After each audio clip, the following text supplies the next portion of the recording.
up, guys? So Paper Towns is the newest film, which is based off the book written by John Green, called Paper Towns. The film stars Nat Wolff, Kara.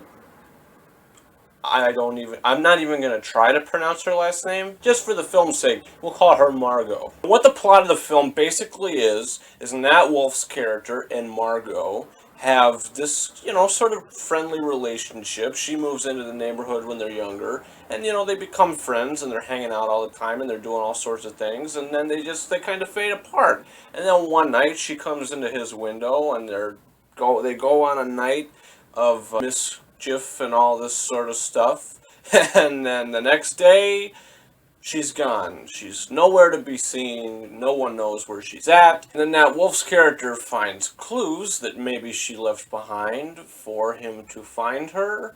So him and his friends go on a sort of road trip to find Margot. That's pretty much the basic plot of this film. And that's all the movie is, really. If you think about it, this is a very straightforward film. There's no twist. There's really no anything going on with the plot. It's just one specific story that really nothing changes along the way. And to me, it was like when the film opened up, it was like, okay, cool. This is interesting. I'm into the characters. And then the film continued, and then we see the chemistry between Nat Wolff and Margot. I think the chemistry is wonderful. Just like, from The Fault in Our Stars, had Shailene Woodley and Ansel Elgort, their chemistry was fantastic as well. And I think just for these John Green adapted films, or the books he writes, the films that they adapted the books, I think that they cast them wonderfully. I thought The Fault in Our Stars was cast wonderfully, and I think this film was cast wonderfully. I thought that every single performance in this movie is fantastic. The film continues to go on, and you're watching, so okay, this is entertaining, this is cool, I'm having a good time, this is a funny movie, it's got some humor in it.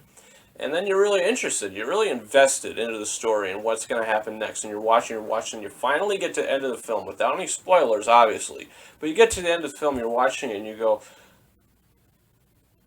oh, it's just like, it's not this big payoff almost. It's not this big, oh, that was fantastic, it's not like that.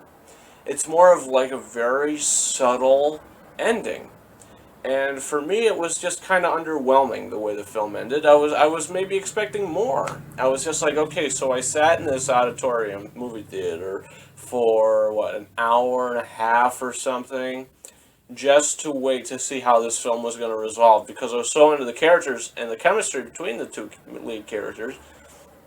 And then finally gets to the end of the film, and it's just like, okay, well, you're going to end it like that? Alright, whatever. I guess we have to go with it, whatever. Like it or not, this is the film. And that's probably how the book is written, too. I'm not sure, I didn't read the book, but just as a film, for me, I felt the end was kind of underwhelming, which made me leave the theater just going, But after thinking about the movie, obviously, I did really enjoy the first hour and a half of the movie. It's just the way it ended, I wasn't the biggest fan of. It wasn't a horrible ending. I just kind of maybe wish it ended different ways.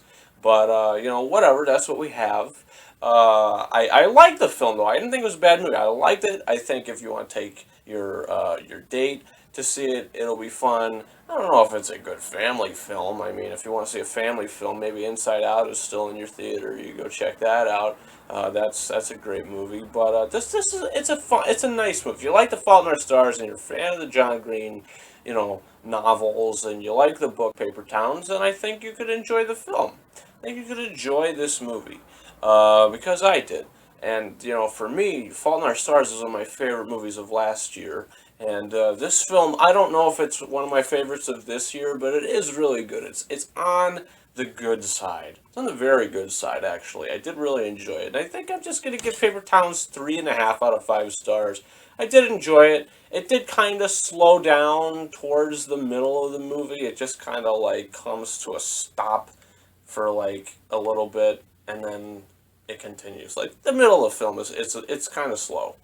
But, overall, it is a good movie, and I think if you go to watch it, you could enjoy it.